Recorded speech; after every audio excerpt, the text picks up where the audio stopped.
Good morning, everybody. So today we are the last and day 6 of the multidisciplinary webinar series jointly organized by Research Committee and IQAC of Maharaja's College, Ernakulam.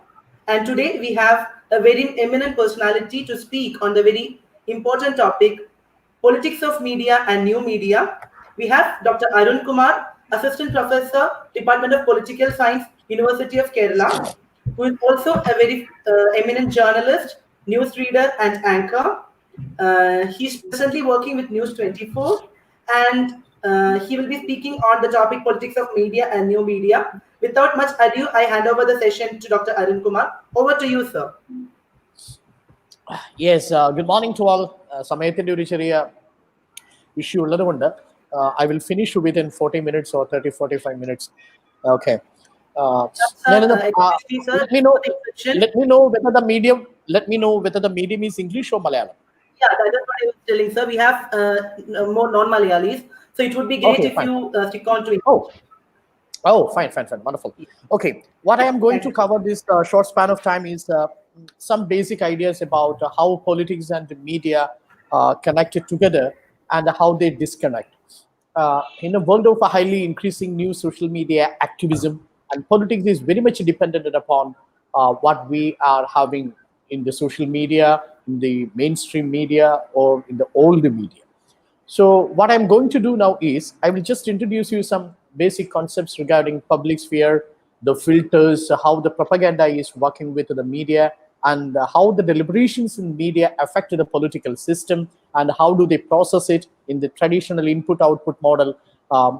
What are the contributions of media in providing sufficient inputs for the political system to process it to make an output effectively reflecting all forms or all spheres of governance. So to begin with, normally we are under a wrong impression that the medias are the fourth states in a democracy. I won't consider that media is a fourth state. This age-old concept, the concept came from a very conservative man like Edmund Burke. When he referred people sitting in the gallery in the parliament, he said, the politicians behave properly because the media are watching you.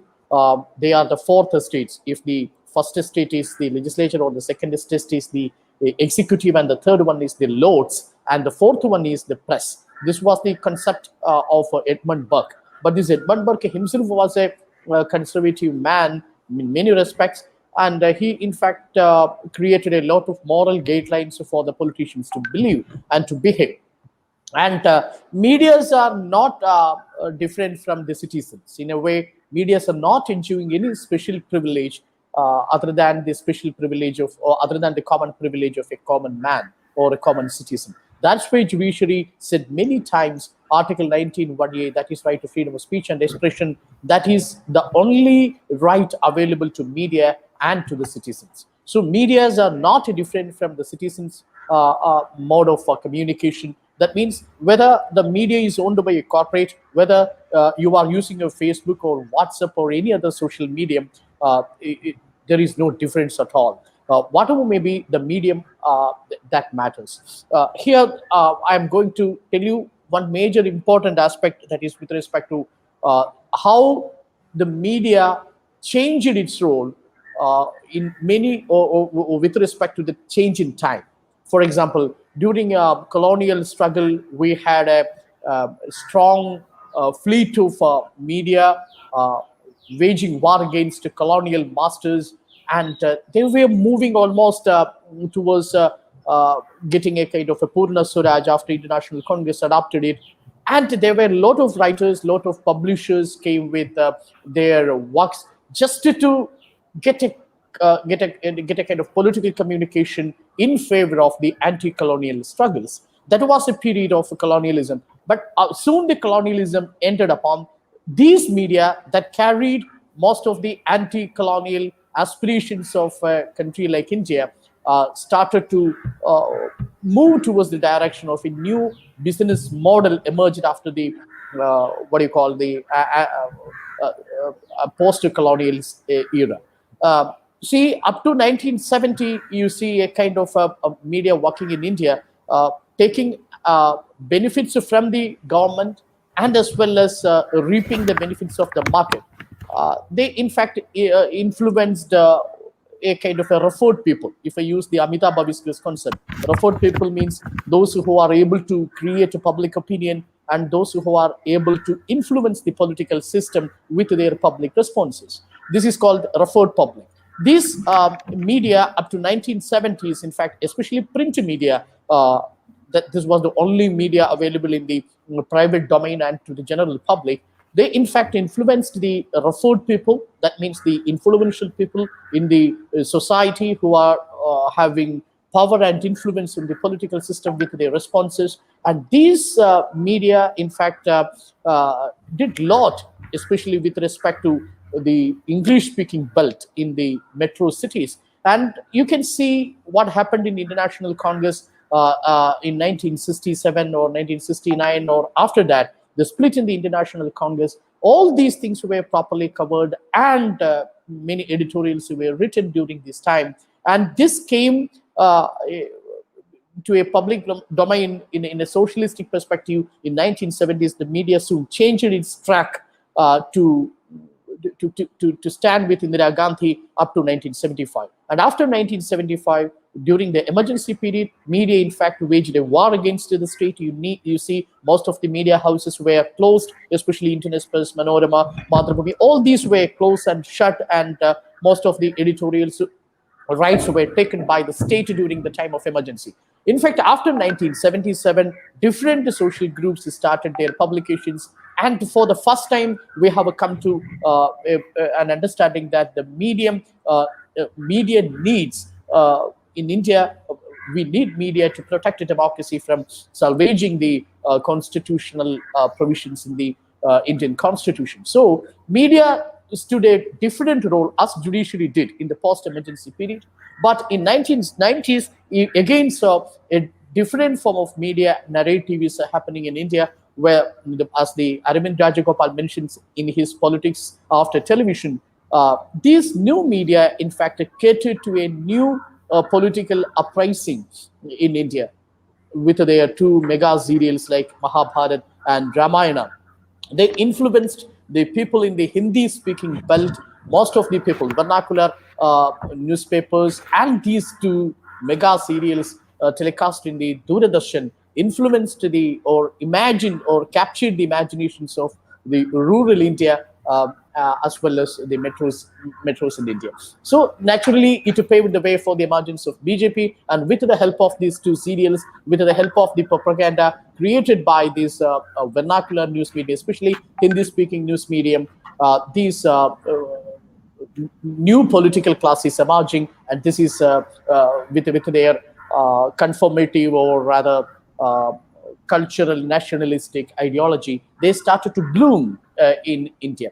This was what happened in 1990s. And soon after the liberalization happened, when the foreign direct investment came, again media changed its trajectory, and media adopted a new business model with majority of its share is not from the subscription but from the advertisement. So advertisement driven new media or the new mainstream media in fact moved more towards viewership as far as television media is concerned, or readership as far as news media is concerned. It's very interesting.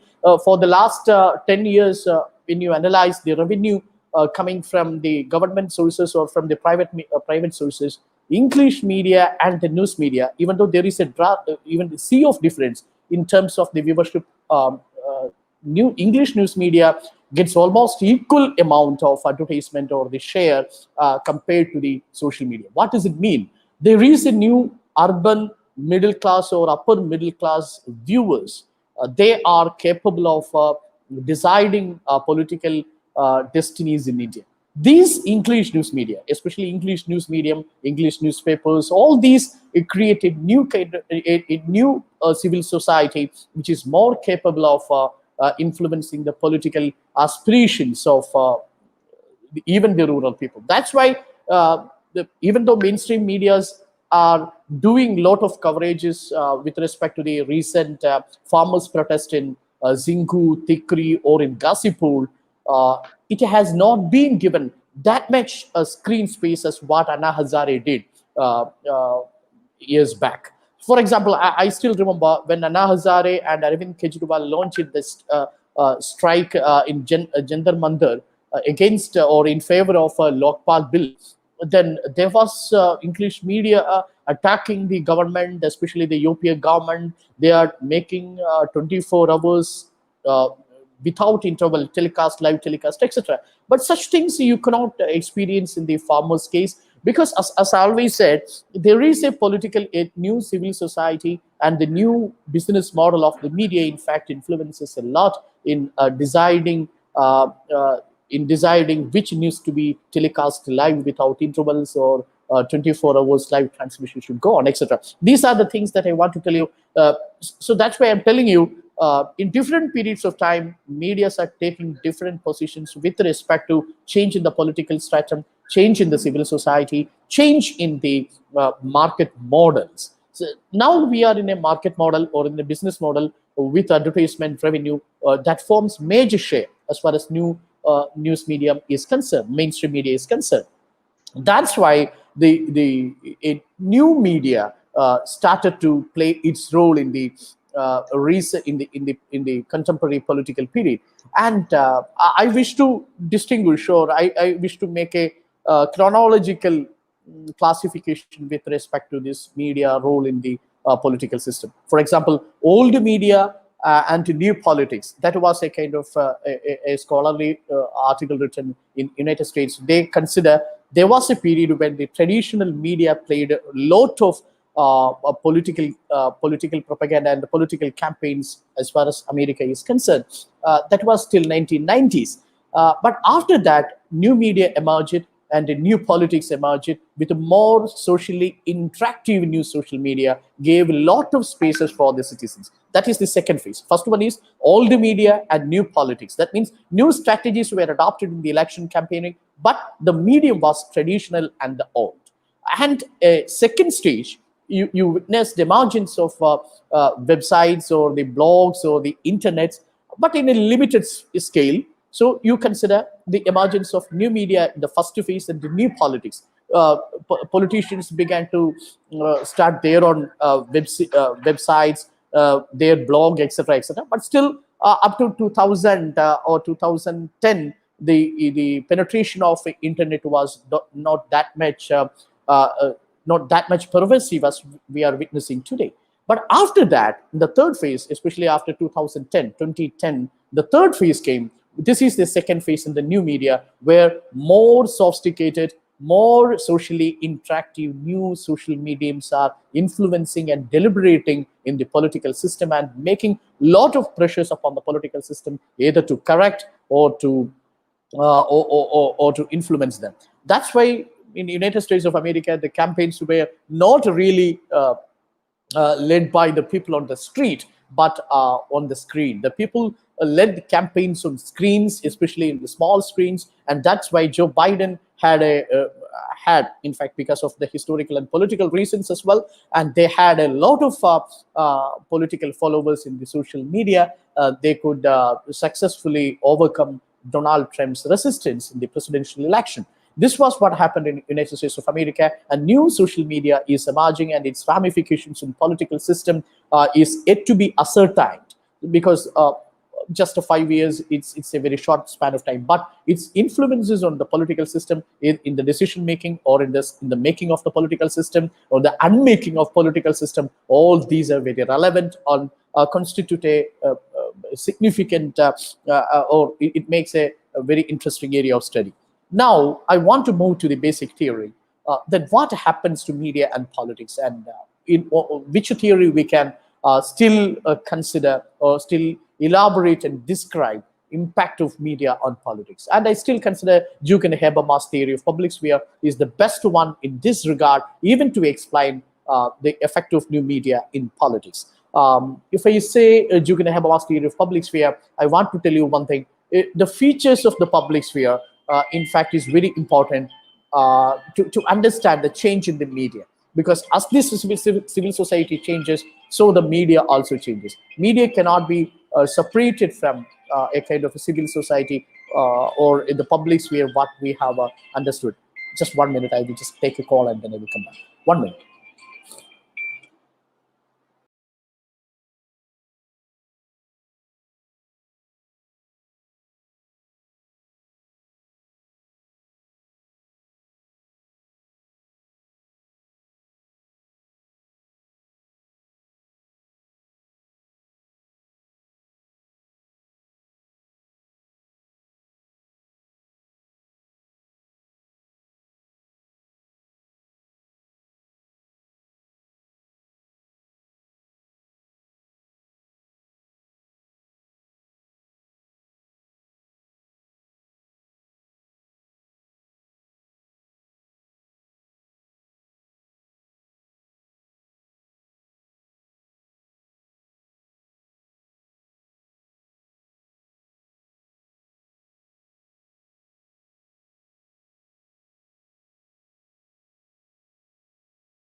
Uh, for example, traditionally, Habermas considered the public sphere is unique in a capitalist society because of its features, like, for example, it's open to all.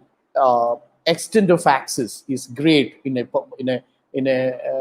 public sphere, and the degree of autonomy is great. That means that there is no much pressure upon the public sphere to decide the course of deliberations there, and absence of a hierarchy, that is most important. There is no editor in that kind of a public sphere. For example, if you consider a saloon or a coffee house where the people come voluntarily and take part in the deliberations, there is no moderator as such. There is no people in courts, as what we are witnessing in the news hour discussions or the night discussions, to decide the course of discussion.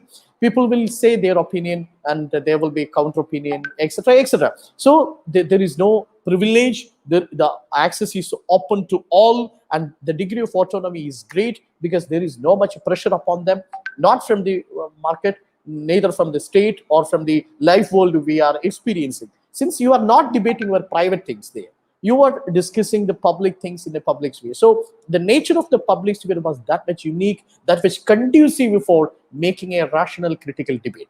But this public sphere, the nature of the public sphere, but underwent a change with the change in time, and a refeudalization happened. This is what Habermas argues. A refeudalization happened with respect to the public sphere, and it soon became a puppet in the hand of the capitalist lobby, and it had become prey to the vicious interest of the people in the market.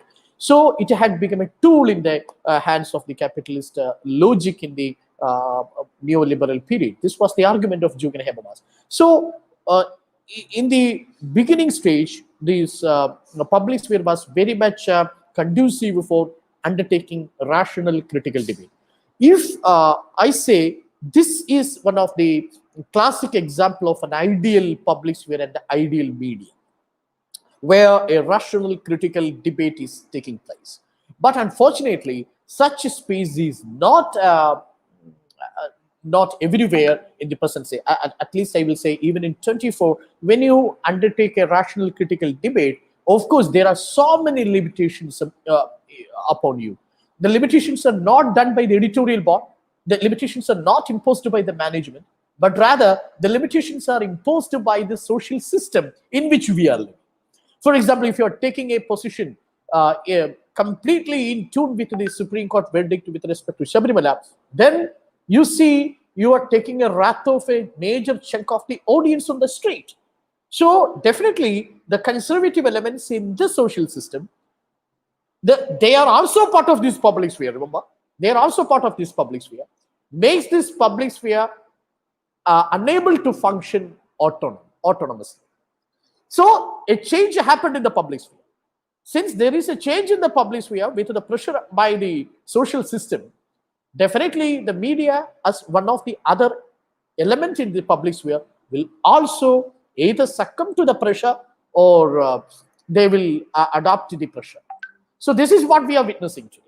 But such a kind of a pressure is absent in new media.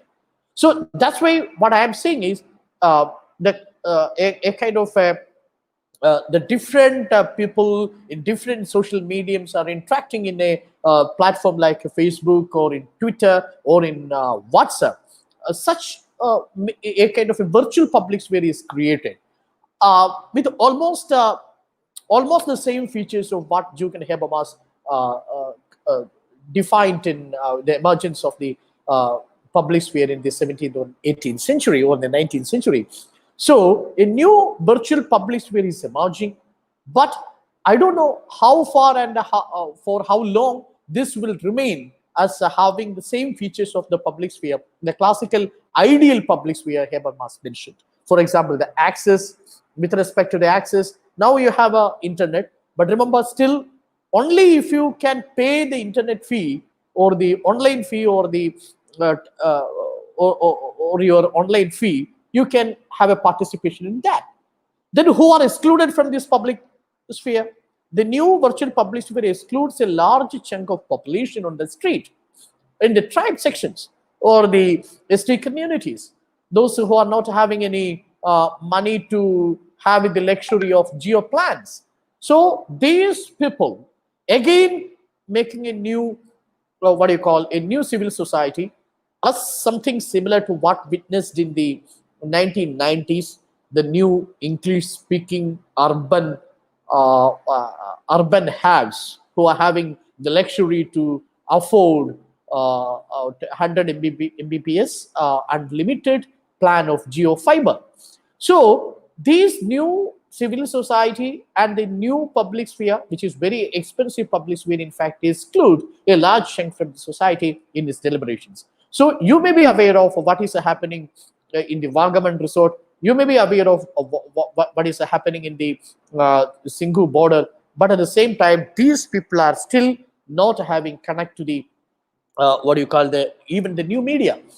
So this creates a lot of mess in that sense. Anyway, what I want to tell you is that once upon a time, mainstream media tried to reflect the mood of the ideal public sphere, but soon they lost in its their task because of many pressures from the market, from the politicians, from the social system, which is very much conservative in nature, and the feudal social relations. So the media, in fact, the mainstream media failed to capture the imagination of India such in a big way. So the new media emerged with the technological innovations, but this new media is again excluding people, and they are making new hurdles in becoming an ideal public sphere. So this is what I want to tell you.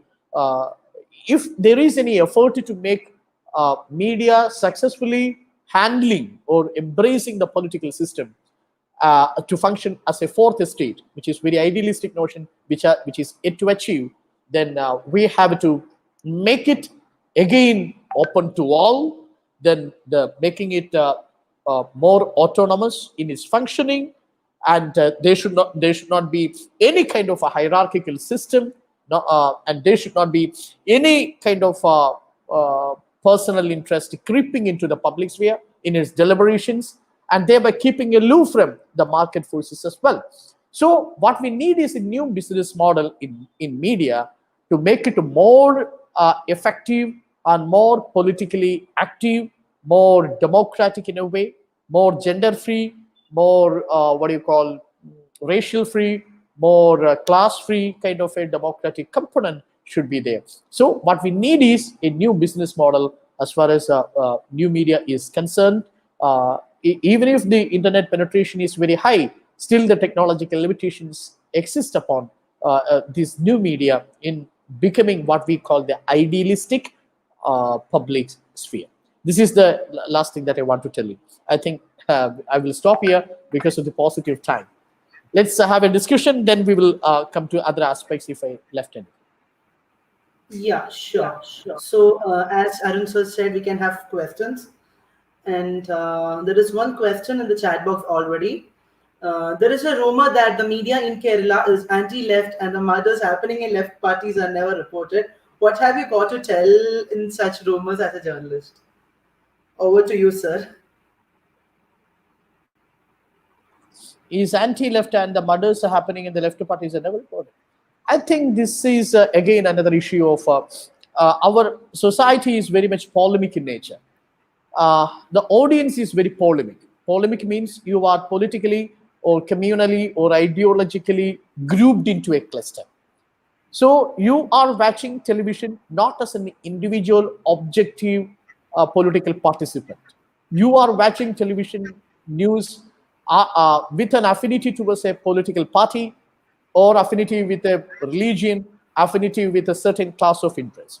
So it's naturally that you wish to see what is happening in your political party. Only your political party should be there as per your choices. But remember, in Kerala, all the political murders are reported in the news media, but in varying ways or in varying degrees. For example, as far as visual media is concerned, last night a DYFI person was killed, brutally killed in Kasaragod. When this news came, it was around midnight.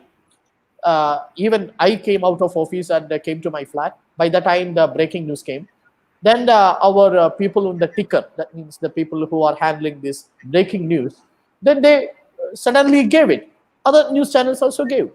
But these people who are politically indoctrinated in a way, politically indoctrinated, these people wish to see our ticker like a DYFI person is killed by a Muslim man, or a DYFI person is killed by an RSS man, or an RSS man is killed by a congressman. But remember, as a mainstream media, we have limitations. Until police give you a report, you cannot have this source, a reliable source, as far as a murder is concerned, as a crime is concerned. For reporting the crime, first we will go to the police station. The police station gives you a kind of a version, which is official version, not objective version. Of course, police is influential or influenced. So naturally, this is not because the medias are underreporting the political murders. It is because our viewers are usually politically indoctrinated and polemic in nature. That's why we feel so.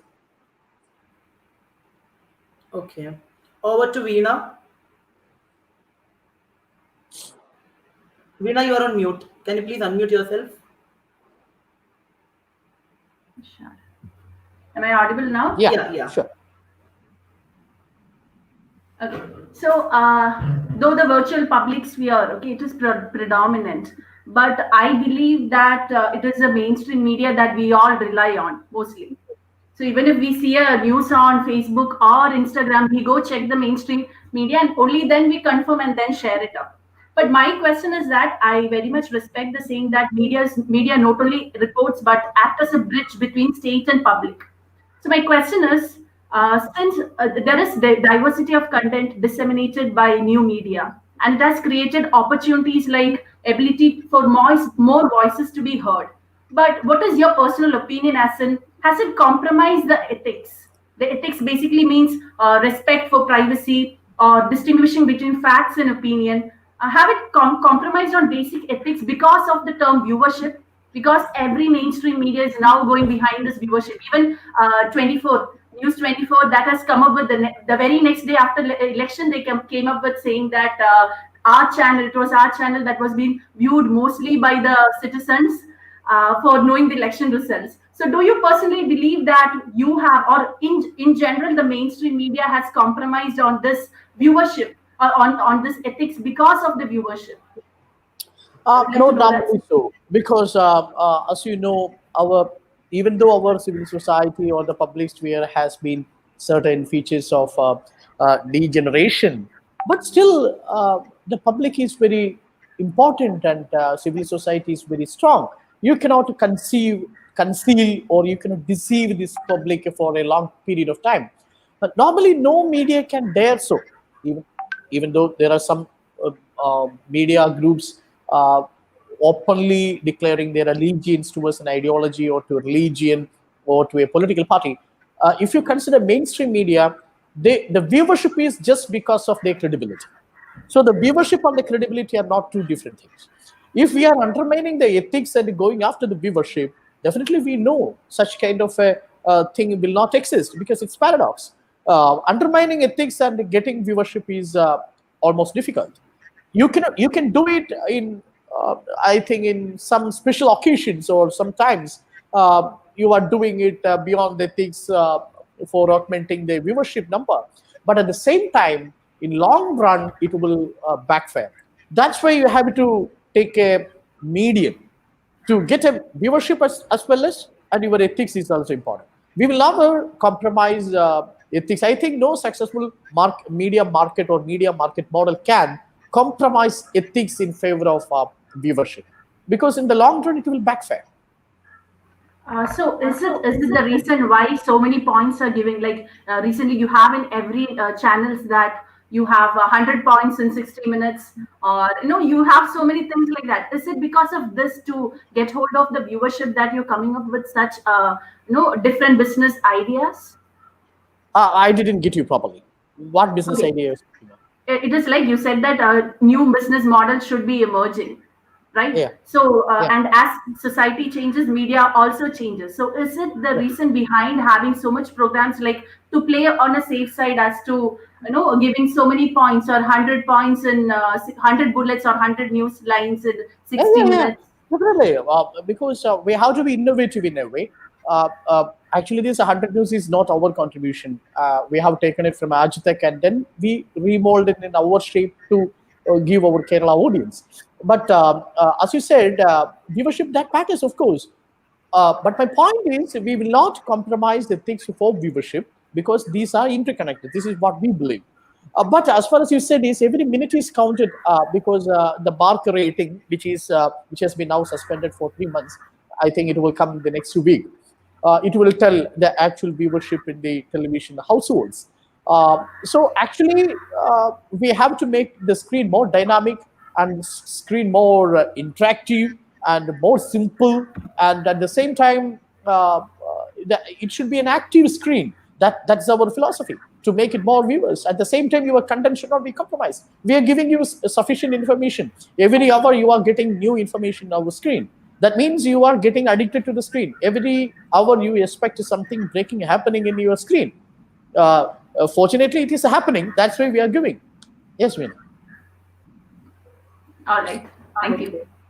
Over to you, Ashwati. Hello, sir. Am I audible? Yeah, it's audible very much. Okay, sir. As we all know, journalists are always the backbone of media, but they are facing a lot of insecurities today. For example, the Gauri Langesh assassination. And so, because of these insecurities, we public think that they are not ready, or they are hesitant to report the true information. So, is that true, sir? What's your opinion to this issue? No, such kind of threats exist everywhere. In media, of course, such threats are existing. We get a lot of messages in our inboxes that what you said yesterday is wrong, and you will find the repercussions if you are not correcting it, etc., etc. Such threats are there in our inbox as well. Normally, I don't think there is that kind of a threat ambience existing in India. But still, there are, of course, there should be warning. Sometimes they will try to purchase you, sometimes they will frighten you. But it is up to you to take a call whether you need to be feared on this, or you will be whether you have to be purchased, etc., etc. I don't think there is, in a general speaking, there is a threat ambience existing in India. No, not such kind of a threat ambience is existing. Even though our press freedom index is very low in India, still you have a space in India. That's why we are reporting from Singhu. It's against the government. You have reported it from Hathras. We have reported from Sabrimala. So there are different, especially the threats are coming from a fascist kind of a political regime normally. No mainstream politicians threaten you in publicly. But these fringe elements may sometimes do that. They will do whatever they will do wherever you speak. For example, if you in your college, if you speak, they may threaten you. Sometimes they may sometimes bash at you. Sometimes they will hit you. But in social media, still they fear that this media is a powerful entity touching media persons may sometimes backfire. They know it better. That's why they normally don't do. But still, they will give you some kind of a virtual threats like messages, threatening messages they will send to our inbox, and normally we ignore it because all these are craps. So we have a Okay, question sir. from Thank you. Sen Gupta. The question is, sir, do you think that the national media is quite selective and at the same time ignorant over a certain important issues? For example, the superficial coverage of Amphan cyclone in West Bengal. That's very interesting question, Sengupta. In fact, you might not seen our 24 news channel experimenting this Amphan cyclone in our augmented reality studio. We gave almost a half an hour for that special program. How did it affect Bengal and Odisha, etc. I think that Amphan cyclone was properly covered by the national media. And I still remember the India Today and Times of India. All these are reporting on Amphan cyclone. I think a day before itself, with all the views and the kind of devastations it hit on the shores, on the land. They in fact covered it in a big way. But they are selective in certain respect that I want to tell you.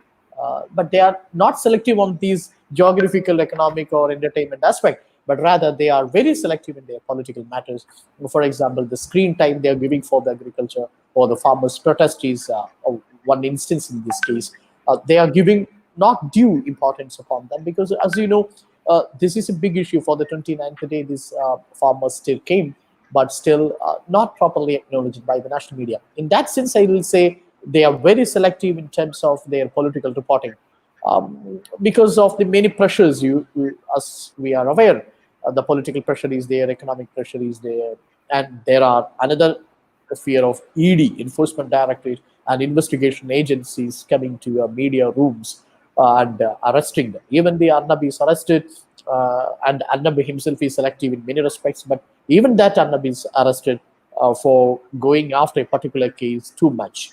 All these things are happening. The powerful groups in the society, whether it's politics or market, they in fact have a say in the editorial rooms now. Yeah, we have another question from Sriraj. What's your take on the new proposed guidelines by NBA? Definitely, it has to be as a media person, and we are belonging to NBF, National Broadcasting Federation. I have some limitations upon commenting on this. Okay, we understand being a government servant, you have your own limitations. So, can I ask a question? As a political science researcher, I would like to know the impact of mobile media on political participation, which is, for instance, taking the consideration of the recent election that happened in Kerala. What do you feel like? How important is mobile media and political party? How it is correlated? That's why I told you the new media with a more interactive space and interactive technology can, in fact, decide the course of political action as once done by the mainstream media in 1990s.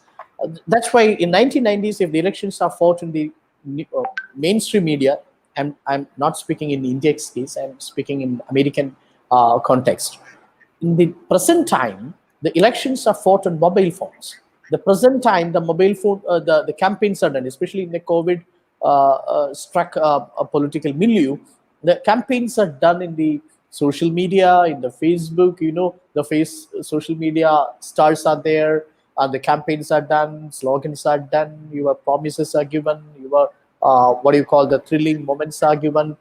I think it has a definite role in the new milieu, and the mobile media or the new media is exerting a considerable influence upon not only on elections but also in deciding the political opinion as well. For example, the last time with the Kerala government themselves, in fact, changed the police act because of the pressure mounted upon the new media and the social media. People discussed it largely, and even the pro-left people came with strong arguments against the government, and they witnessed not only the mainstream media like us, we stood against the government that time, against the police act amendments. So the new social media intensified its agitation over it. And even though there was no formal strike happened, the pressure of the social media was that much strong, and no elected government can oversee that. So this is what we are witnessing today. But remember that interactive space is exclusive. This is what my argument, because the persons in the lower stratum of the society are still unable to be that much unable to afford the luxury of these unlimited data schemes. That's why I'm saying still it is exclusive. You may find some issues in the new media, but you may not find some other issues in the new media. Again, it is making an exclusive media process as far as new media is concerned. So, do you also think that media freedom or this, like media, do you think that media freedom supports private sector development? As you said, particular journalists and all. We at times we feel that several national media are supporting the private sectors, or a certain private party who is supporting several political parties. Do you have a take on it? You mean whether the media supports privatization? Is it your argument? Is it your Yeah, question? if more freedom is given to media, so that they will be supporting the private sector development. Private sector development. Yeah. If you ask me, definitely media itself is a private enterprise, and it's a private company. It's a corporate. It's part of a corporate. No corporate can, in fact, stand against the corporatization. It's a corporate lobby, you can say, but working in a political milieu. That's the only difference. For example, what we have a difference. A real estate entrepreneur is working on the land, but a news media corporate entity is working on news and the public milieu. So there are certain restrictions on us. See, these restrictions were not applicable to a real estate entrepreneur in a way. So definitely, our director means the new media or the mainstream media corporate houses may have interest of these private enterprises because they have investment there. Definitely, they will go in terms of it. For example, Malayalam Manorama has to protect the amount of interest, or some other party has to protect their particular interest. Definitely, these private interests are there in the uh, in the this private interest will creep into the editorial decisions sometimes. But still, as I told you earlier, but since we are different from a real estate entrepreneur, we have certain limitations to accommodate all these interests. So there will be a conflict of interest happening, as what Veena said, the ethics, viewership, and the private interest. In that conflict, we have to be selective. So we have to be fair. So this is what we witness today in our editorial rooms. The major debates are happening there. Up to what extent you can take on this privatization against this ethics or the real facts here. So we will definitely go by the ethical standards. Okay. So I think we can wind up the session because Arun sir has already said that he's quite busy and he will be winding up the Anak, one more thing. Yeah. Anak, can you hear me? Yeah, Anak? yeah, yeah. Yeah. Yeah. As a final intervention, as you have rightly pointed out, we have to think about an alternative business model, especially in a situation when we hear a lot of news, especially scandals about manipulating the viewerships, especially by leading media houses like Republic TV, India Today, and so on. So in this type of situation, and I actually work in the Department of Economics of Maharaja's College, and as a person who engages in economic theory, we have a situation, whenever we have situations where entities are functioning below the optimum level, the suboptimal level, the solution is that we have to give subsidy to such entities to move to the socially optimum level, because you have also pointed out that what should be the ideal public opinion, ideal public sphere, and in many situations media houses are not representing or reflecting what is being discussed in the ideal public sphere. So, and also we have this type of issues, so which means that the media houses are functioning below the socially optimum level. And the solution in economics is that in such situations, you have to give subsidies so that these firms could move to the socially optimum model. So what would be your comment that will be a regarding this nice type idea, of solutions? but the issue is that giving subsidy to media by the state entity, you will become a Prasad Bharati. This is what we have. If you are having a subsidy, that means you are having a control over it. We are getting a lot of funds from the government, but of course not in the form of subsidy like government advertisement revenue, etc. But the alternative business model, that's a very interesting point. We are now experimenting with the crowdfunding.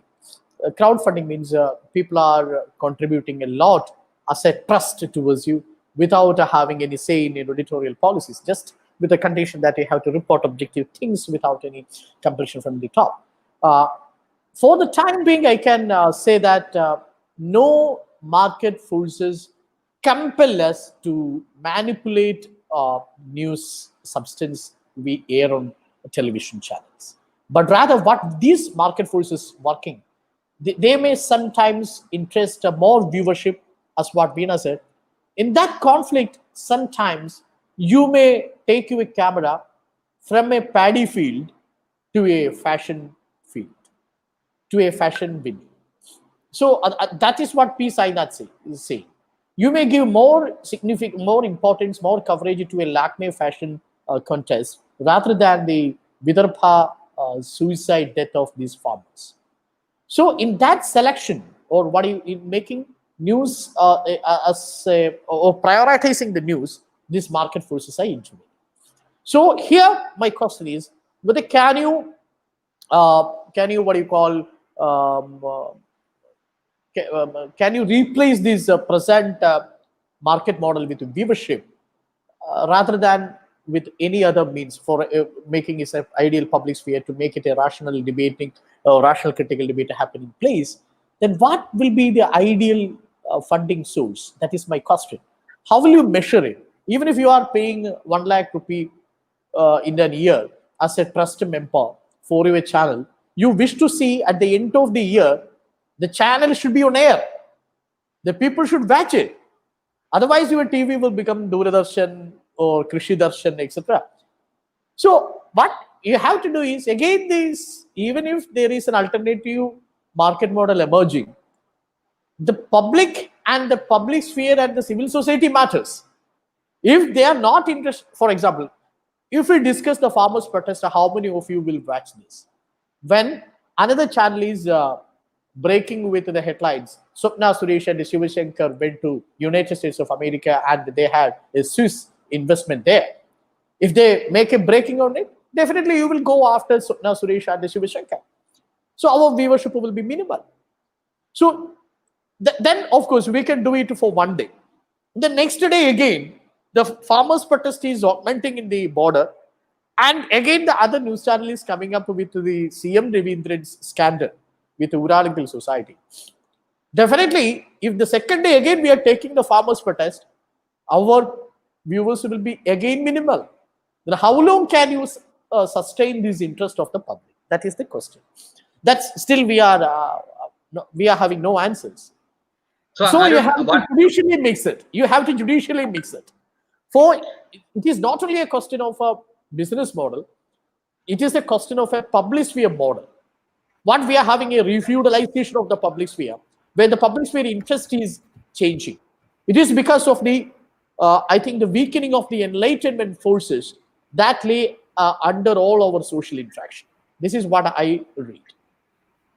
Arun, what I am trying to convey is the fact that, see, we have a model called as, in the case of the aided schools and aided colleges, where the ownership and the control over that entity still belongs with the private entity. The government is only giving subsidy in the sense that certain unwanted tendencies should be kept away. So only that, the ownership is with the private entities. So similarly, so when you get subsidy, it doesn't mean that it will move towards as a government entity or something like a Prasar Bharati. So we have to overcome the compulsions of viewership. So why media are moving away from this type of agitations to fashion world or these type of catchy things. Only then you will get revenue. Only then you will get more advertisers. So in that context, the ownership and the control, everything over the news selection and its broadcasting, everything will lie exactly within the control of the media persons. But still, you are getting an alternative stream of revenue so that you can overcome the compulsions of viewership and such things. If that is, whether that is possible. I think this is not possible because the news channels registered with the government information ministry is numerous. Because the government cannot fund, for example, for a channel like us, we have around 300 employees. And in a month, we have to spend almost 2 crores for their salary itself. How can a state government subsidy this expense for the news channels? Even the Doordarshan, they are trying to wind up because of the huge loss it inflicted. So definitely it has to be a profit kind of a business only, then it will work because the investors will come and invest in this.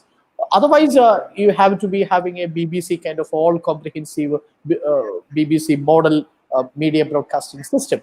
But in India, it is not possible, at least for the time being, because of the number of news channels or the newspapers or the media registered with the ministry is numerous. So I think it will not be easy for the government to have some kind of subsidies rate. But the crowdfunding is a possibility.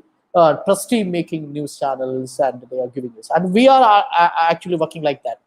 We have 6 major directors in our director board. All these 6 people are having 6 different interests. 6 different interests. So naturally, since these different interest clashes over the director board, it will get neutralized. So that's why there is no privilege for a particular director on this our editorial interest. So naturally, it won't reflect. That's why we are safe. So that's why we can do news against anyone, news related to anything. No compulsion, no explicit compulsion is there. That's why the people accepted within a short period of time that 24 is, of course, on almost news objective news channel. So which means that we have to think louder, more about overcoming these issues. Exactly.